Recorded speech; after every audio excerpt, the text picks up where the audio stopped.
இந்த போறப்பு தான் நல்லா ருசிச்சு சாப்பிட கிடைச்சது.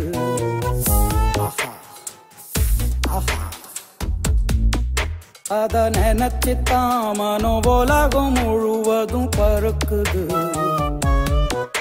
அட சுட சுட அட சுட சுட அந்த மதுர மல்லிப்பூ இட்லியே மீன் குழம்புல கொஞ்சம் புரட்டி சாப்பிட எச்சில் ஊறுது உள்ளுக்குள்ள.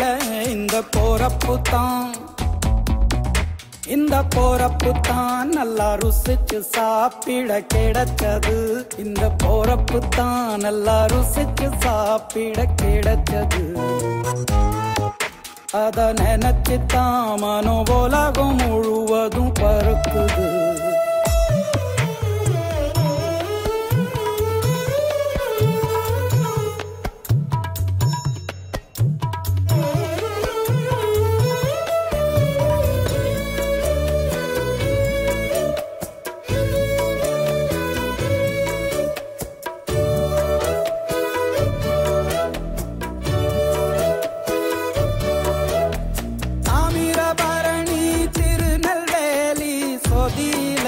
ஒரு தனி ருசி வைகையில் பிடிச்ச ஐர மீன் குழம்புக்கு ஒரு தனி ருசி. திண்டுக்கல் பிரியாணிக்கு கத்திரி தொக்கு இருக்கு. தென்காசி பரோட்டாக்கு சிக்கன் கறி இருக்கு. அம்மாவின் வாசம் உண்டு வேப்பம்பூ குழம்புக்கு. அவதானே ஊட்டி தந்தாய நிலவுக்கு. உணவிலே ஒரு உறவு இருக்குது. உள்ளுக்குள்ளே ஒரு கவிதை பிறக்குது. போறப்பு தான் அத நினைச்சுத்தான் இந்த போறப்பு தான் நல்லா ருசிச்சு சாப்பிட கிடைச்சது.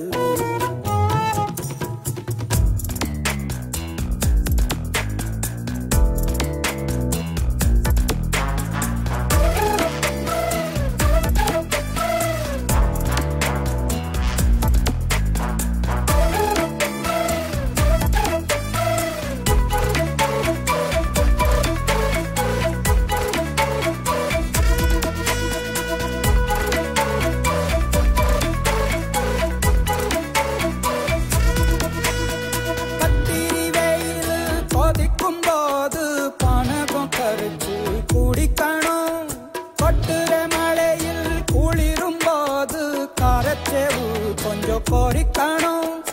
ஆல்வள்ளி கிழங்குக்கு ஆஹா என்ன ருசி. ஓலை கோழு கட்டைக்கு ஓஹோ என்ன ருசி. கருப்பட்டி சுப்பு மல்லி காப்பிக்கு என்ன ருசி. ஊரோரம் ஒத்தப்பான கள்ளுக்கு என்ன ருசி. பூமிக்கு வந்தவானுக்கும் இடையில ஒவ்வொரு சுவையிலும் மனசு லயிச்சுது. போறப்பு தான் நல்லா ருசிச்சு சாப்பிட கிடைச்சது.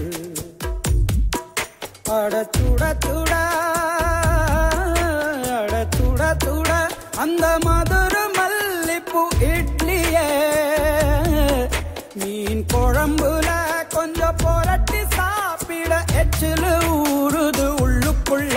இந்த போறப்பு தான் நல்லா ருசிச்சு சாப்பிட கிடைச்சது. இந்த போறப்பு தான் நல்லா ருசிச்சு சாப்பிட கிடைச்சது கிடைச்சது கிடைச்சது. விடசாட தமிழ்ச்சங்கம் மற்றும் தமிழ் பள்ளி இணைந்து நடத்திய இந்த மாபெரும் உணவு திருவிழாவிற்கு வந்திருந்து